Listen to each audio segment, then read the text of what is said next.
Je suis venu vous dire de la part de Dieu quelque chose de simple ce matin, que vous connaissez déjà, mais je ne sais pas pourquoi Dieu, par l'entremise de son esprit, m'a amené à parler de ce sujet. Nous allons tourner les pages de notre Bible dans Éphésiens, le chapitre 5. Nous allons lire le verset 18. Éphésiens 5, 18.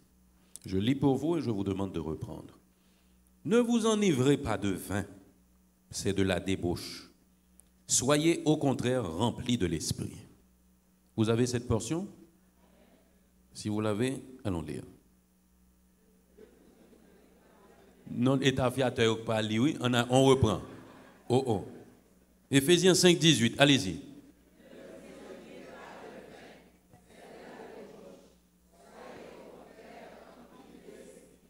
Merci Seigneur. La dernière fois, nous avons parlé de cette affaire de rempli de l'esprit et nous avons brossé subtilement cette question qui dit ne vous enivrez pas de vin. Ce matin, c'est là que nous sommes. Ne vous enivrez pas de vin. Et c'est Dieu qui vous le dit, mes bien-aimés. Nous sommes en période de fête de fin d'année. C'est le moment où les gens se prennent les résolutions, les grandes décisions pour ne pas traverser l'année et avec des situations dans leur vie et autres. C'est le moment aussi pour que ceux qui viennent à l'église une fois l'an commencent à se préparer pour venir à l'église le 1er janvier. Mais c'est le temps aussi où d'autres pensent que certaines dérives sont permises à cause de l'époque. Vous avez bien saisi ça, mes bien-aimés. Nombreux sont ceux qui pensent que certaines dérives sont permises à cause de l'époque. Et même au niveau de certaines religions, et l'on prépare ce que l'on appelle un processus de redressement spirituel pour les comportements déplacés et répréhensibles de certaines périodes. Bien aimé, ce matin, en plus de ceci, vous connaissez bien l'activité qui est en train de se dérouler, c'est la Coupe du Monde. Les plaisirs à n'en plus finir, les boissons et autres, mêlés à la fin d'année. Cela veut dire que les gens qui vendent des boissons alcoolisées font leur beurre ces derniers jours, mais nous vous disons, mes bien-aimés, ne vous enivrez pas de vin. Soyez au contraire remplis de l'esprit. Et nous avons pris soin d'effectuer quelques recherches sur le sujet parce que c'est un sujet qui a fait couler beaucoup d'encre et qui suscite beaucoup de controverses. Ne vous enivrez pas, il y a le mot qui en découle, l'adjectif, c'est ivre. Être quelqu'un qui est ivre, c'est quelqu'un qui est sous l'effet de l'alcool. Qui est sous l'effet de l'alcool, qui est sous. Ça s'écrit S-O-U, accent circonflexe, L, mais ça se prononce quelqu'un qui est saoul. Ivre se définit aussi comme qui est transporté hors de soi. Qui est transporté hors de soi. Quand la Bible nous dit donc, ne vous enivrez pas de vin, la Bible nous met en garde de nous laisser transporter hors de nous-mêmes sous l'effet de l'alcool. Vous comprenez ceci, mes bien-aimés? La Bible nous demande de ne pas nous laisser transporter hors de nous-mêmes sous l'effet de l'alcool. Il y a une différence entre l'ivresse et simplement consommer de l'alcool. Nous ne voulons pas qu'après ce moment de réflexion, les bien-aimés viennent nous dire que le pasteur a dit que nous ne devons pas boire de l'alcool. Ce n'est pas ce que nous disons, mes bien-aimés. Nous avons pris les références, mais nous n'allons pas prendre le temps de les lire vu l'heure. La Bible n'est pas contre la consommation de l'alcool, mais il nous faut saisir la différence. Dans le psaume 104, il est écrit que le vin égaie le cœur de l'homme. Il rend son visage radieux et le fait resplendir. La Bible parle du vin en ces termes. Et un passage que j'aime beaucoup, c'est dans les noces de Cana. Les noces de Cana où Jésus, Nephtali content, où Jésus a changé l'eau en vin. c'était la fête, il aurait pu faire du jus de grenadilla ou du jus de jadec. Mais il a... Ah, vous n'aimez pas ça? Bon, du jus de melon. Il a fait du vin. Hein? Cela veut dire que la Bible n'est pas contre la consommation de l'alcool. Et Paul, s'adressant à Timothée, dans 1 Timothée 5, 23, lui a dit, ne prends pas que de l'eau. Bois aussi un petit peu de vin à cause de tes indigestions. Et s'il vous plaît. Yo, yon pas qu'on fait indigestion, non?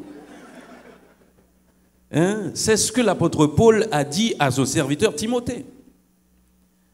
Avant même de rentrer en profondeur dans la question de l'alcool, nous voulons voir que dans Galates, allons chercher Galates, on ne peut ne pas lire Galates, hein? Galates chapitre 5 pour voir comment la Bible considère l'excès. Vous savez dans quel chapitre on va? Galates chapitre 5. Nous allons lire les versets 19 à 21. Galates 5, 19 à 21. Si vous avez cette portion, nous vous prions de lire, s'il vous plaît.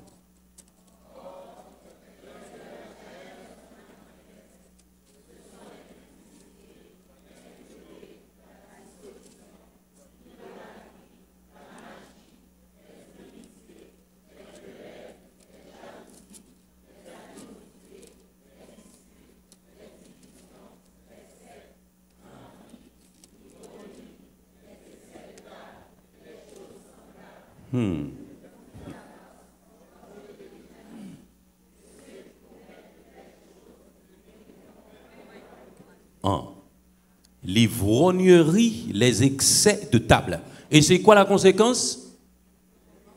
Ils n'hériteront point le royaume de Dieu. C'est la considération de la Bible par rapport aux excès concernant l'alcool. Eh bien, vous allez perdre votre salut pour le plaisir de votre bouche? Non. Ce ne serait complètement insensé. Tout comme l'excès de table, mes bien-aimés, quand vous n'avez pas le contrôle, quand vous mangez, c'est aussi un péché. Mais ce matin, en ce qui nous concerne dans notre réflexion, il s'agit de l'alcool.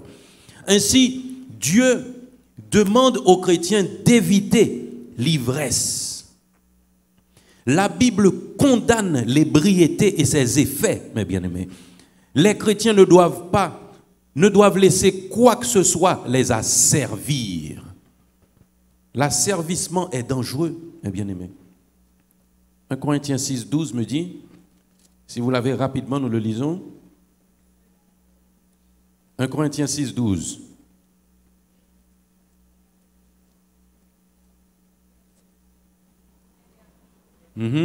Tout m'est permis, mais...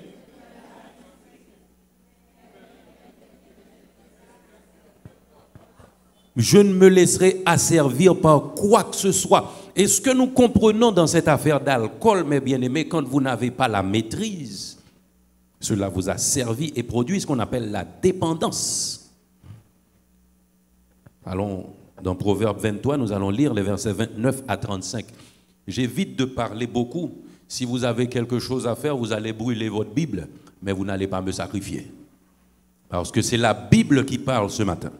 Proverbe 23, 29 à 35. Allons chercher rapidement. Proverbe 23, 29 à 35. Si vous l'avez, nous lisons ensemble. Pour qu'il ait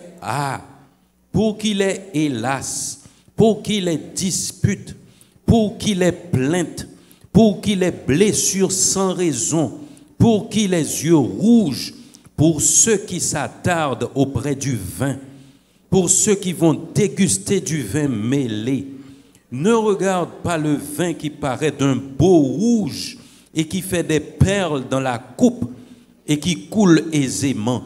Il finit par mordre comme un serpent et par piquer comme un basilic.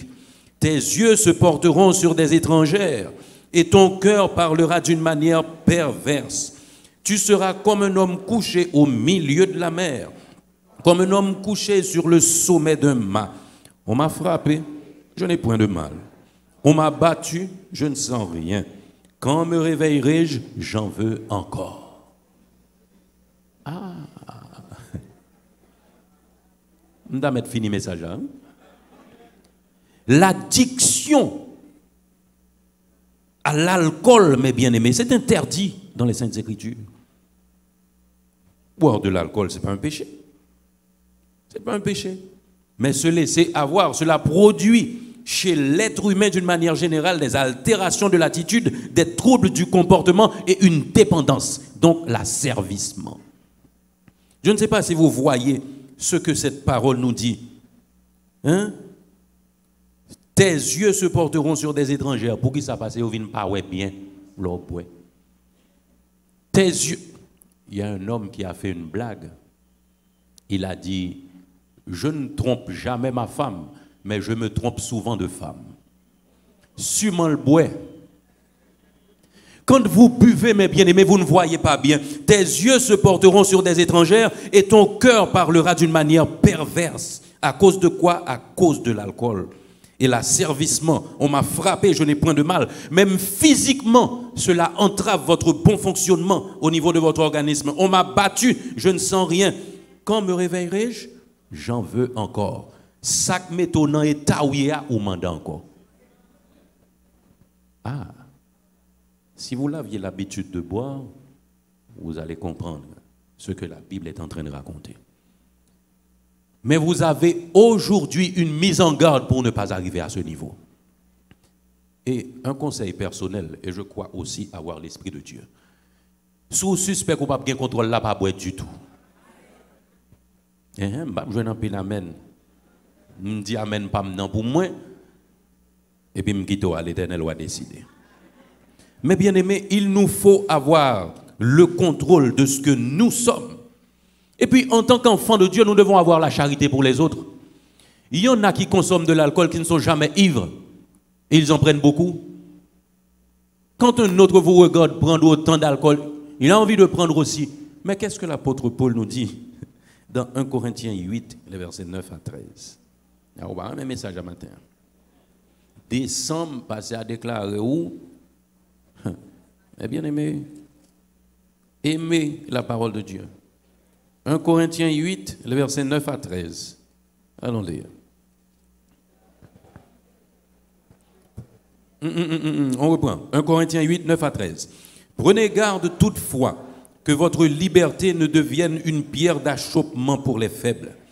Car si quelqu'un te voit, toi qui as de la connaissance, assis à la table dans le temple d'idole, sa conscience à lui qui est faible ne le portera pas tel à manger des viandes sacrifiées aux idoles.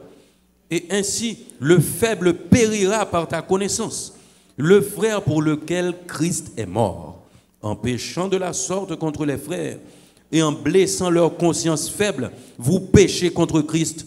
C'est pourquoi, si un aliment scandalise mon frère, je ne mangerai jamais de viande afin de ne pas scandaliser mon frère. Ce n'est pas que vous ne pouvez pas boire, que vous n'avez pas la maîtrise, mais bien aimé, veillez sur les autres. Vous avez la responsabilité en tant qu'enfant de Dieu de paver le chemin du ciel pour vos frères et sœurs. Souffrez un petit moment pour Dieu, mes bien-aimés. Car la joie qui nous attend dans le ciel, dans les félicités éternelles, n'est en rien comparable au plaisir de ce monde. Ne vous enivrez pas de vin, mes bien-aimés. Et vous dites, c'est Dieu qui a créé l'alcool, oui, bien sûr. Mais en rien, en vertu de ce que nous venons de voir, mes bien-aimés, un chrétien ne peut se glorifier à travers l'alcool. Il ne peut pas dire qu'il boit de l'alcool pour la gloire de Dieu. Non. 1 Corinthiens 10, 31. Sachez donc que vous mangiez, soit que vous buviez, soit que vous fassiez quelque chose d'autre, faites tout pour la gloire de Dieu. Faites tout pour la gloire de Dieu, mes bien-aimés. Avec tout ceci, nous ne sommes même pas rentrés dans cette dimension spirituelle de l'alcool. Non, mes bien-aimés. Ne regardez pas l'heure, non?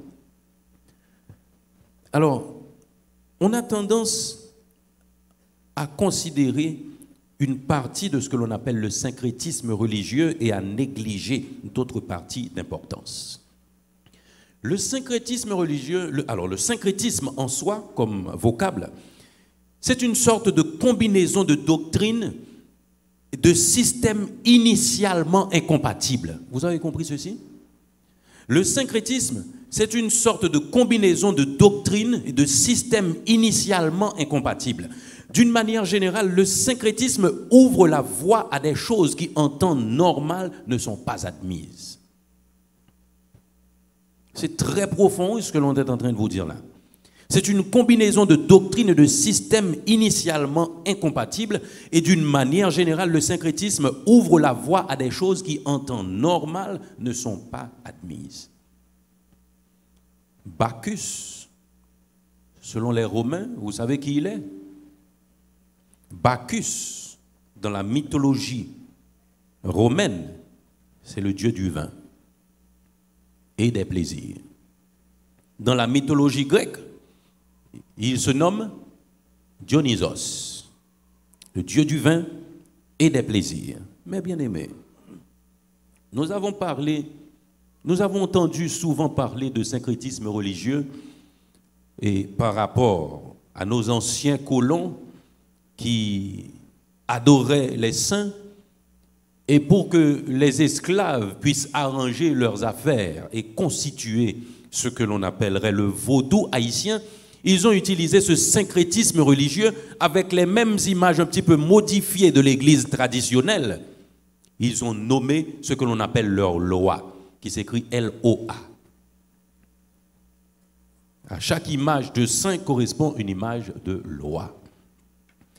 Cependant, quand nous voyons, mes bien-aimés, à Rome, il s'agit de Bacchus, Grèce, il s'agit de Dionysos,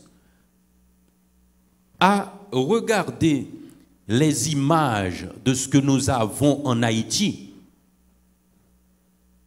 cela reste à approfondir, mais nous aurions pu facilement attribuer Guédé au dieu de l'alcool. Je sais, c'est pour la connaissance. Vous devez savoir ce qui se passe autour de vous, mes bien-aimés. Il y a toujours une bouteille dans les images de Guédé. Toujours une bouteille de boisson dans les images de Guédé. Et Dieu du vin et du plaisir. Est-ce qu'il y a du plaisir sans de la nourriture, sans les fêtes? Non. Et l'un des traits caractéristiques du Guédé, c'est le piment. Et vous savez bien, si vous avez l'habitude de boire, si vous aviez alors l'habitude de boire, vous savez bien que ceux qui consomment beaucoup d'alcool aiment le piclis. Ah, je dois vous dire que je savais boire aussi, mais Dieu m'a libéré. Dieu m'a libéré. Quand je dis à quelqu'un comment je savais boire, la personne s'étonne parce qu'aujourd'hui je ne goûte plus. Dieu merci, moi je n'ai pas d'indigestion qui m'oblige à boire de l'alcool. Mais je sais de quoi je parle, mes bien-aimés. L'alcool agit directement sur votre cerveau. Et c'est la raison pour laquelle certaines boissons alcoolisées sont nommées les spiritueux. Les noms ne sont pas innocents, mes bien-aimés. Quand la Bible vous dit « ne vous enivrez pas de vin », Dieu sait pourquoi il vous demande ça. Les spiritueux, d'un point de vue étymologique, le terme spiritueux vient du latin spiritus, qui désigne l'esprit et l'âme. Cela vous dit quoi? Ces choses ont de l'effet directement sur votre esprit et aussi sur votre âme. Et quand ça a des répercussions sur votre âme, l'âme étant intimement liée avec le corps, parce que toute œuvre de chair, tout péché qui doit se concrétiser dans l'âme, ça passe par le corps. Aussi, mes bien-aimés, ces boissons agissent sur tout votre être. À partir de votre cerveau. Parce que vous savez, selon la circulation sanguine, même quand vous buvez, ça descend effectivement dans vos intestins, dans votre estomac, mais par absorption. Ça va directement dans votre sang, dans la grande circulation, ça circule dans votre corps et ça monte dans votre tête. et ça agit sur votre cerveau. Et selon certaines recherches, cette maladie nommée schizophrénie, qui est le trouble qui affecte la capacité d'une personne à réfléchir, à ressentir et à se comporter de manière claire, l'alcool pourrait en être une cause selon certaines recherches.